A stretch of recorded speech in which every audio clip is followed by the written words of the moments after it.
Well, good morning everybody from Seoul. I'm about to take a little walk along the river just before Eddie Howe faces the press here in Seoul, ahead of the game against Tottenham. The perfect timing after what happened last night here in Seoul.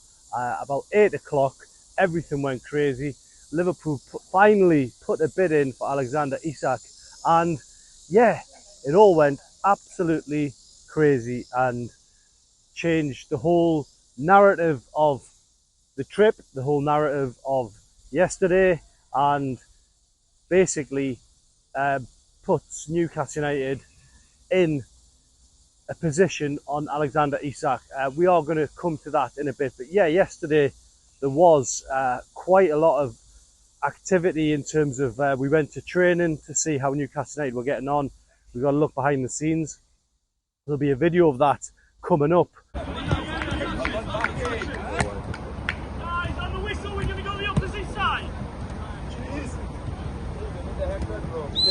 Left side, boys! Let's go up to the side! Like 20 seconds!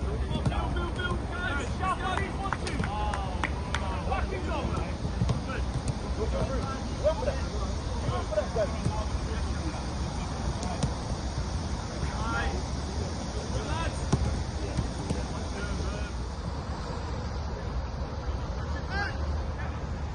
Yes,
Wow, what a fucking trip!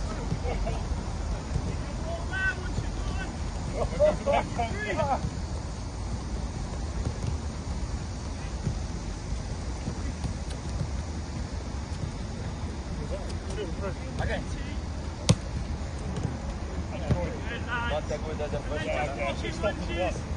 Looking forwards towards that mannequin.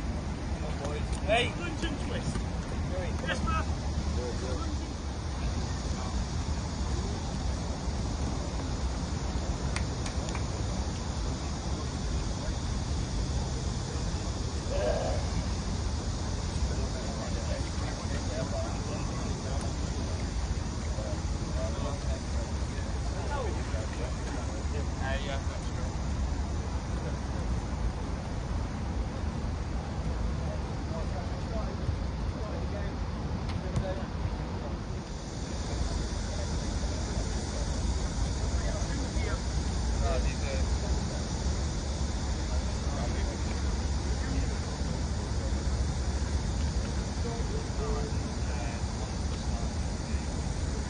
And also there was a couple of fan events as well, 2 videos to follow on them. A fan event which saw the first team players at a meet and greet in the centre of Seoul. Kieran Trippier, Fabian Schär and Sandro Tonali all talking to fans at an event which also coincided with Newcastle essentially announcing a partnership with Guinness to give them another sponsor to help them with PSR, and it was a really positive day. Yeah, a lot. I think it's the best game for us this season. I can wait. 네, 선 최고의 게임이라고. The league, but yeah, man, can't wait for the game. It's gonna be something else, I think. So I'm quite excited. but no, looking forward to playing them. I think it's good for the city as well. Yeah, it's good for them to get promoted, but it'd be also nice to see them get relegated as well. There's also a huge gallery as well. All pictures from the Carabao Cup, and the Carabao Cup was also on display. So supporters got another chance to get their picture with the trophy. And for Newcastle, yesterday ultimately was always going to boil down to what happened with Alexander Isak. So if you are just catching up with last night, what happened with Alexander Isak, Newcastle United received a bid from Liverpool north of 100 million. There was add-ons, there was conflicting suggestions on the fee, but I think from the Newcastle end, they don't want to sell Alexander Isak. They've said this over and over again, and it's going to take an absolutely huge bid from Liverpool to even get close. And then what followed straight after that, well, basically a lot of sort of aggregators then said, well, Liverpool are preparing a second bid. Well, that wasn't their tactic on this one. They've come back and said they're not going to go in with a second bid. Now, as we know with transfers, that can change at any stage. It could be a bit of brinkmanship. It could be Liverpool trying to play mind games with Newcastle. But at the end of the day, the reality is Newcastle United, if they are being told take it or leave it, I would say at the moment, they're probably going to say leave it, because that is not the valuation of Alexander Isak, and he remains a Newcastle United player. So there's a few things that Newcastle have obviously got to deal with.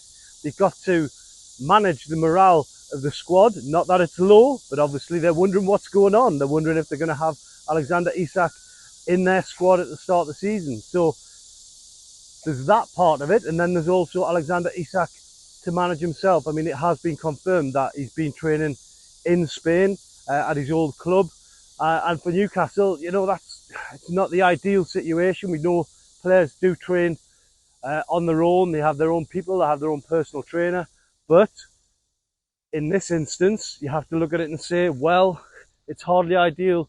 The team are way ahead of Alexander Isak now in terms of fitness. There's less than 2 weeks to go before the season kicks off, and at the moment, as it stands, William Asula is in the box seat to start that game against Aston Villa. Now that you know, wouldn't be so much of an issue if William Asula was in a rich vein of form in pre-season. He's simply not. He can't buy a goal. He's probably had about 10 opportunities. I wouldn't say all of them were clear-cut chances, but he's had 10 opportunities to score and hasn't managed to do it. And that is going to be a concern as well. Freddie Howie's way down on in terms of centre forward options, and this really for him, it's hardly ideal. But Eddie Howe's so experienced, he's seen all this before. He knows for a fact that Newcastle United basically are in a situation where they've got a world-class player. He's going to attract interest. Every time the window's open, he's going to attract interest. So yeah, it's really really a tough one for Newcastle at the moment, but they remain in control. Alexander Isak is still their player. He's under contract. He hasn't agreed anything. Liverpool know that they're going to have to go back with a huge bid. And if they are going to play hardball, then I don't expect Newcastle United to entertain it. We're going to hear from Eddie Howe very soon in the press conference, and we'll let you know exactly what he's got to say.